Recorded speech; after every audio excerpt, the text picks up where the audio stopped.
श्रीराघवम्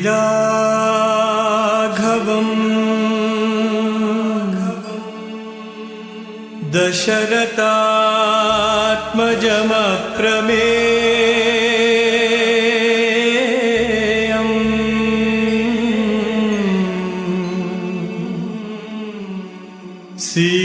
सीतापतिम् रघुकुलान्मयरत्नदीपम्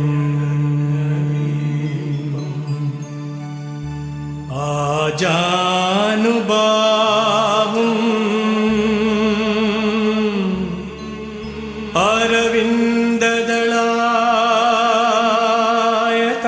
अरविन्ददलायताक्षम्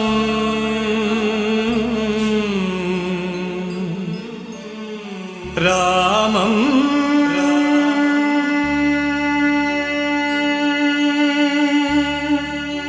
निशाचर विनाशकरम्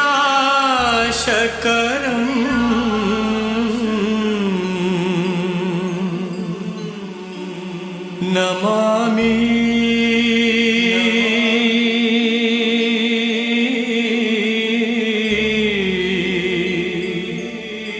Namami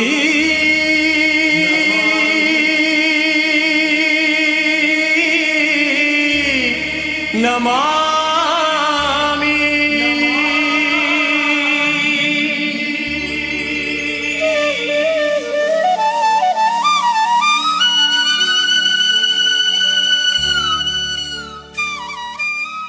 Ramakatha Rasavahini.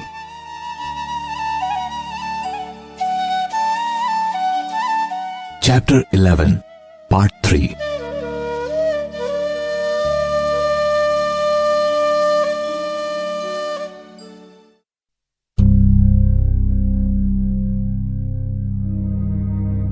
Lakshmana fell at Rama's feet. Rama, on what basis, under what authority is Bharata to be given the crown that ought to be yours? Which other son has the right that the eldest has not? You are obeying this absurd, unjust order because of father, but I won't approve of it, whatever you may say in justification. Lakshmana turned to Kausalya. Revered mother, to tell you the truth, I am devoted to Rama. I speak this on oath. I can't exist even a single moment apart from Rama. If Rama has no desire for the kingdom and moves into the forest, I will follow him. I will walk in his footsteps. I will be his shadow. If he orders it, I will jump most joyously into the blazing fire. I will heed only his orders, no one else's. Mother, I cannot bear the sight of your sorrow. He is your son. He is my Ramachandra. How can anyone be away from his own life breath? Listening to Lakshmana, Kausalya was a little comforted. She stroked his head, saying, Your love gives me much consolation. Your words give me great strength. Brothers of your kind are rare indeed. The world considers a mother who has borne such children as venerable and holy. But we are afflicted now with the feeling that we are great sinners. Rama won't desist from his resolve. Exile is inevitable for him. I want only this now. Take me also with you. She wailed. Rama looked at Lakshmana and said, Brother, I know the extent of your love towards me. I am not unaware of your heroism, your ability and glory. Mother is suffering from great grief, since she is unable to understand the true facts and the value of self-control. Besides, since I am the child born of her loins, grief is natural. But consider, for all values of life, dharma is the very root, and dharma is secure only on the foundation of truth. Truth, satya, and righteousness, dharma, are interchangeable. One can't exist without the other. Truth is goodness. Goodness is truth. I am now achieving both truth and dharma while acting in accordance with the command of Father. No one dedicated to the good life should break the word plighted to the mother father, or esteemed preceptor. Therefore, I won't overstep father's orders. This is certain. Kaikeyi didn't order me. She only communicated father's command to me. And she did so in his very presence, so one has to bow in reverence to it. If it wasn't father's command, when Kaikeyi was telling me that it was, he could have declared that it wasn't, couldn't he? He didn't. He simply bewailed and groaned. For this reason, it is as authentic as his own command, so I won't deviate from any resolution. There is no possibility of my going back on it. Don't allow your reason to slide into this terror-creating warrior Kshatriya mentality. Give up violence and cruelty and adopt my stand. Lakshmana was weighed down by anger and sorrow, and Rama stroked his back and spoke soft loving words to assuage his grief. Then turning to his mother Kausalya, Rama said, "Don't obstruct my resolve and cause breach of my vow. Whatever may happen, my exile to the forest cannot be averted. Send me with your love. Bless my vow, my resolution." He fell at her feet and prayed for permission to leave.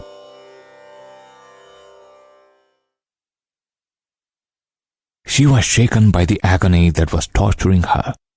She placed her hands on Rama's back and wept aloud. Seeing her plight, Rama was unable to restrain his emotions. He held her feet and said, "Mother, my word is supreme truth. Listen, no hardship will happen to me while in the forest. I will spend these 14 years with the largest measure of happiness and joy. I will come back and fall at these feet again. I will fulfill all your hopes about me. Mother, it is Dasharatha's command. It is a command that not only I but you, Lakshmana, Sumitra and Bharata have to carry out to the very letter. This is the ancient and eternal law, Sanatana Dharma. Mother, I will make another appeal. Pardon me.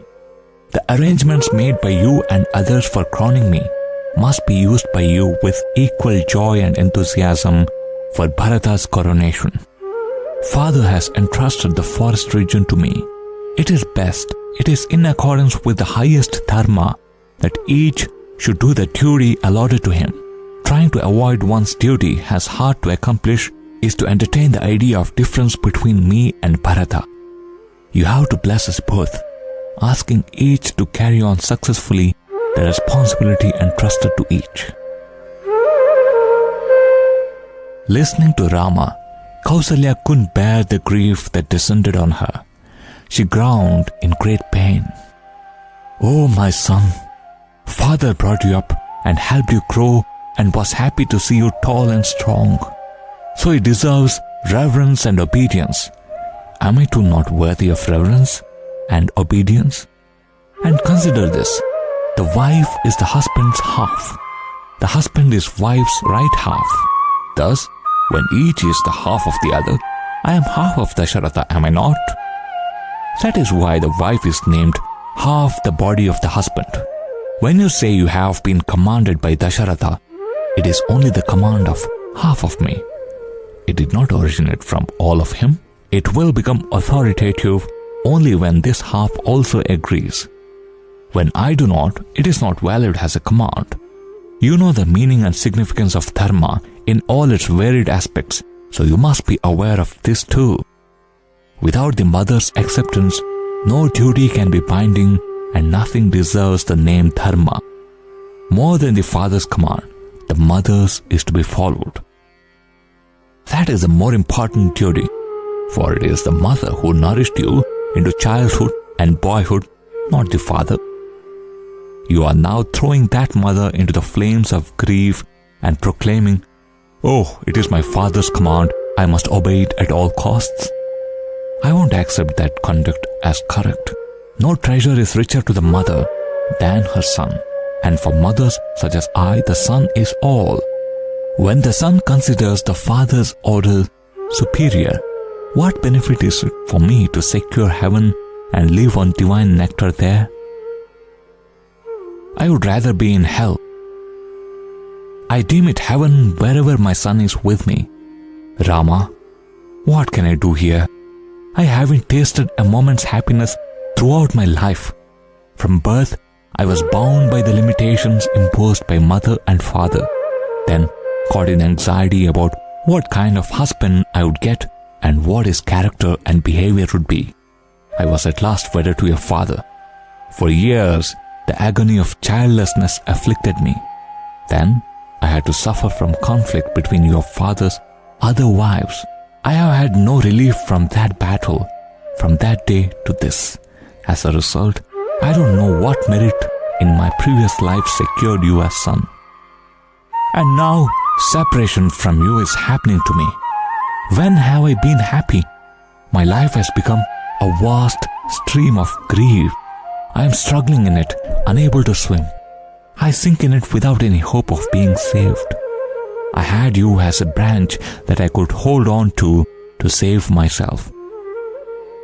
If you deny me that, what will happen to me? Your father won't suffer any feeling of loss from my absence. He has his bliss in Kaikeyi. None else is needed by him. Therefore, instead of hanging on here and broiling in agony and finally giving a breath, I prefer looking at the charming face of my dear son. Though I may not have food and drink in the forest, I will sustain myself on that joy. Though Rama felt that there was some validity in a plea, he was forced by the need to obey his father's wishes and his promise that he would not fail in that duty. Lakshmana intervened. Brother, mother's words are the highest truth. The mother deserves even more reverence than the father. The scripture has laid down, let the mother be your God, let the father be your God. Matrudevo bhava, Pitrudevo bhava, thus placing mother first and father second. It's not proper for you to stick so firmly to your resolution and cause so much grief to mother. Rama turned to him and interrupted. Lakshmana, you are supporting the statements of a mother who is suffering from the clouding effect of a strong attachment to progeny. Consider the order of the father, which concerns the welfare of the empire, the world in its entirety, and the human community. You haven't understood the inner implication and meaning of that order. Only dharma can ensure the other three goals: wealth, happiness, and liberation. There is no need to doubt this or argue about its correctness. When activity is merely devoted to the earning of riches, the world hates the individual. When it is devoted entirely to the selfish fulfillment of one's desire, the world condemns it as contemptible. Therefore, activity has to be in conformity with dharma, Lakshmana. That is not all. Dasharatha is our father, preceptor, and monarch. He might give us a command through either desire for something, anger against somebody, or attachment with and love towards someone. That is not our concern. We have only to obey. There is no justification for discarding it. A son who delights in sin might act against the command. I am not such a son. Whatever father commands, I bow my head in reverential homage. Regarding this, you might have a bit of doubt.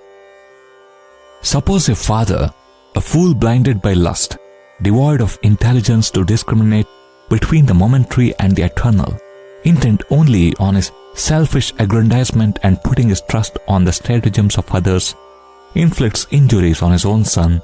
Should the son put his trust in him and obey him? Without fail, he ought to. He may be a fool or a cruel tyrant, but aren't you his son? When that is so, your trust is ever lower and is ever higher. This decides all duties and rights. The son can be at best try to clarify and explain according to his light what appears to him confused or complicated. He should not refuse to obey, dismissing it as foolish or absurd. Consider this aspect also. Dasharatha is a very talented person, a great warrior, heroic fighter, and a pillar of righteousness, and he is struggling in agony to keep his plighted word. He wasn't deluded by Kaikeyi or blinded by lust. No, he was moved by the supreme need to abide by his promise, a promise he had solemnly made. He had told her that he would grant her 2 boons, whatever they may be, even if the grant involved injury to his own life. I can never assent to the view that he is overcome by lust. Father is in misery because he sees no escape from the consequences of that assertion, and his heart does not agree to send me into the forest.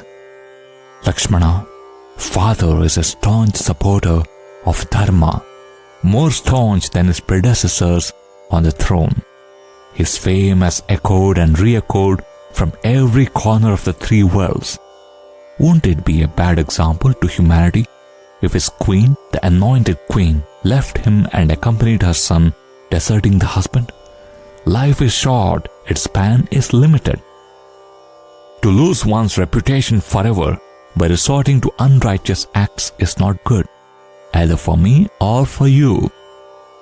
Then, turning towards the other, he pleaded pathetically, Mother.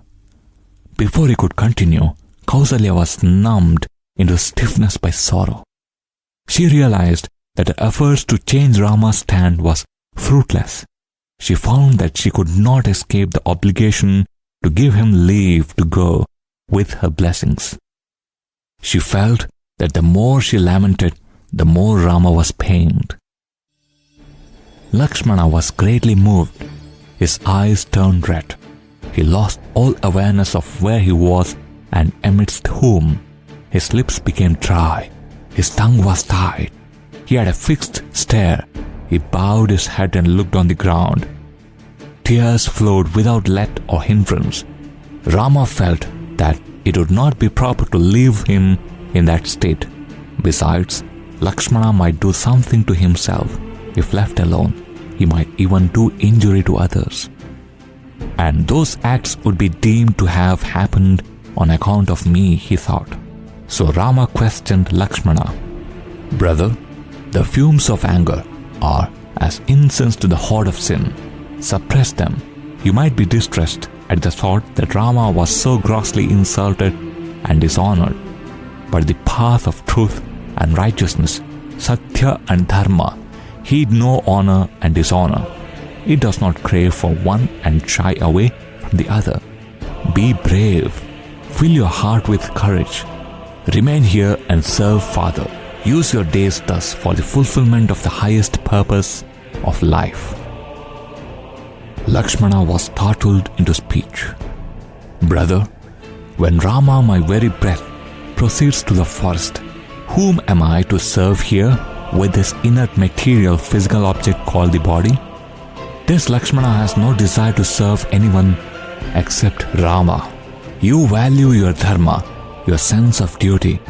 I too have my sense of duty and I value it equally. Therefore, I will come with you. I don't need to await anyone's order. I am not included in the people bound to the boons claimed by Kaikeyi. Even if I am involved with them, I won't pay heed to her commands or to the directives of a henchman. Only Rama has the authority to command me or issue directives about my movements or conduct. So, here and now, I will also don the hermit's habiliment of bark, tie up my hair into matted locks, and prepare myself to follow you. With these words, Lakshmana divested himself of the jewels and regal paraphernalia he had burdened himself with while proceeding to the coronation hall. He threw the jewels and silken ropes in disgust. The ear ornaments and the necklaces fell in the far corners of the room. He was fretting to accompany his brother.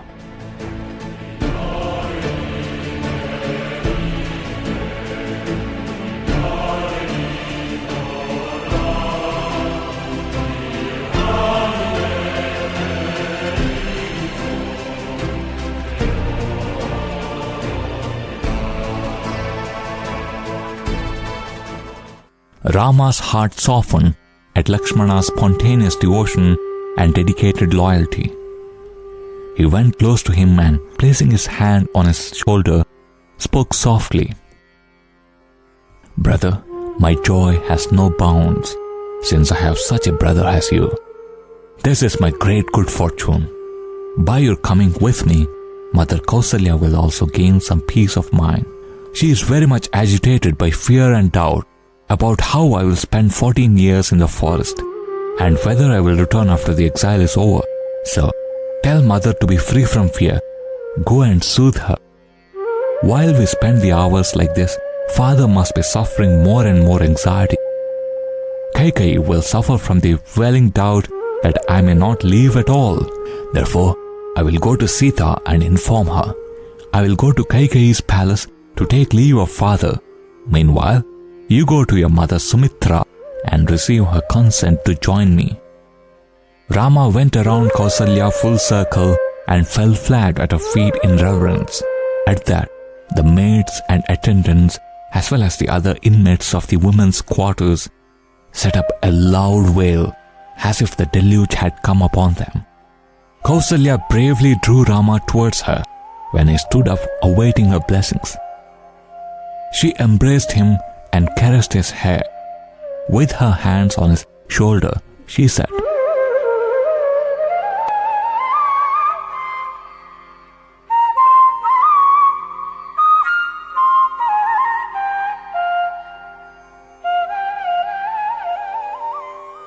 "Son, Rama, you are the staunchest adherent of Dharma. You are a resolute hero. You can have no cause to fear life in the forest. You have resolved on exile in the forest. It has become impossible for me to dissuade you from that decision. May it be well with you. Fulfill your ideal, your yearning to respect the wish of your father. Repay the debt that you owe your father by acting according to his command. As for me, I wish only one thing: return happy to Ayodhya. I will be happy on that day at least." Rama, the decree of destiny is indeed inscrutable. Its text cannot be reshaped even by the most powerful. The Dharma for whose sake you are now leaving us will certainly guide and guard you while in exile. Rama, how nice it would be if at this very moment the 14 years would roll by and I would see you return rather than your departure. Alas, pardon my madness. Son, how shall I convey to you my blessings? Shall I say, let the 14 years pass by as 14 days? No, as 14 wings of the eye? Come safe and soon and be crowned as emperor. Oh, jewel of Raghu dynasty. Oh, my dearest son, the goddess of Dharma will surely shelter you during the years of exile, for it is to propitiate her that you are entering the forest. She is the strongest and most steadfast of guardians.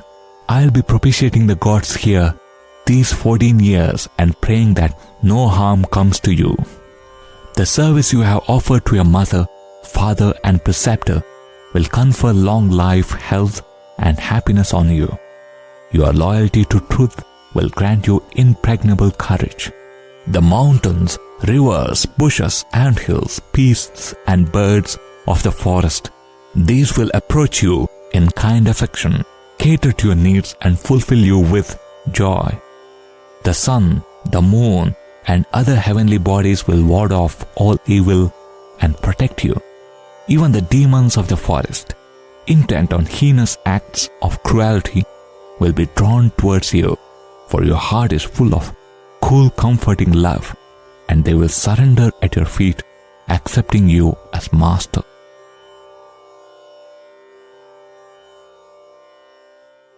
Blessing Rama, Kausalya, with some effort, gulped down the sorrow that was overwhelming her and put on a calm, brave face. She smelled the crown of Rama's head and she held him hard and close in loving embrace. She kissed his cheeks. Her lips quivered when she spoke the parting words. Rama, proceed in joy and return safe. Rama knew the depth of affection that the mother was bestowing on him. He touched his feet many times in reverential gratitude and said, "Mother, don't grieve. Don't reduce sleep or food. Don't injure your health. Remember me at all moments with a joyful heart. Your thoughts will be reflected in my safety and prosperity. When you grieve here, how can I be happy there? If you want me to be happy there, you have to be happy here. And with all your heart, you must bless me from here." Praying thus, he moved out of the place, averse to leave her thus, and yet anxious to do his duty. Rama stepped on the royal road and started walking along, barefooted, through the concourse of citizens who had filled it. People were petrified at the sight of that resplendent symbol of truth and virtue. The citizens had heard rumors floating over the streets that Rama was leaving for the forest, and they were unable to believe it. They prayed it might be false, but when they saw him tramp barefooted, their hearts sank. The exaltation they experienced at the news of the coronation plunged into the depths of misery. Faces that bloomed in joy suddenly faded and dropped, wan and withered. Rama didn't raise his head to look at any of the faces around him. He proceeded to Sita's apartments. End of Chapter 11, Part 3. Sai Ram.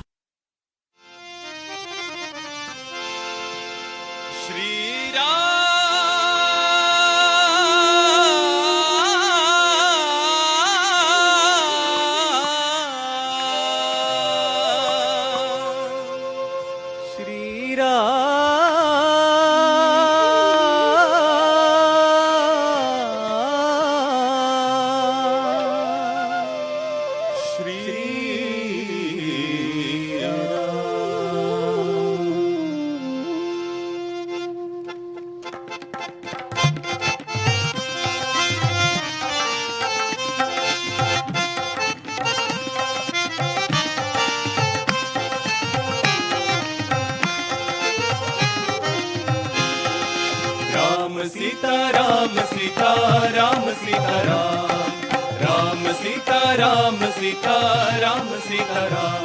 Shri Ram ji की महिमा अपार, राम जी की महिमा अपार। सुन लो तो बेड़ा पार, सुन लो तो बेड़ा पार। श्री राम जी की महिमा अपार, राम जी की महिमा अपार। श्री राम नीरज नयना मुखारविंदा, श्यामल छवि अति सुंदर राम। करुणा स्वरूप श्री राम, निर्मल स्वभाव श्री राम। करुणा स्वरूप निर्मल स्वभाव, भक्तों के प्राण गुणशीलवान। नीरज नयना मुखारविंदा, श्यामल छवि अति सुंदर राम। रविकुल मंडन दशरथ नंदन, मुनि मनरंजन नयन विराम। राम श्री राम श्री राम श्री राम राम श्री राम। श्री राम जी की महिमा अपार, राम जी की महिमा अपार।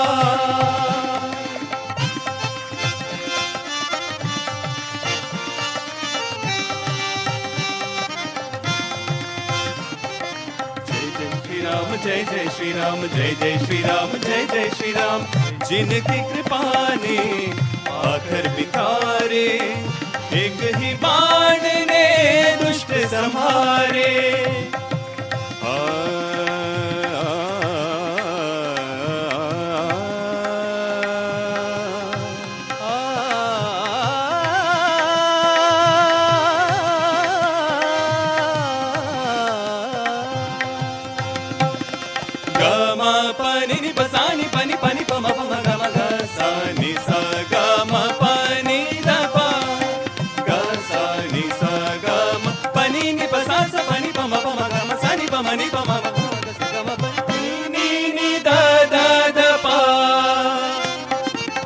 जिनकी कृपा ने पाथर बितारे, एक ही बाण ने दुष्ट संहारे। चरण की धूल ने पापी उधारे। जन्मदिन उन्हीं का मना लो आज, जन्मदिन उन्हीं का मना लो आज। मुबारक हो सबको जन्मदिन की रात। रघुपति राघव राजा राम, पतित पावन सीताराम। रघुपति राघव राजा राम, पतित पावन सीताराम। राम सीता राम सीता राम सीता।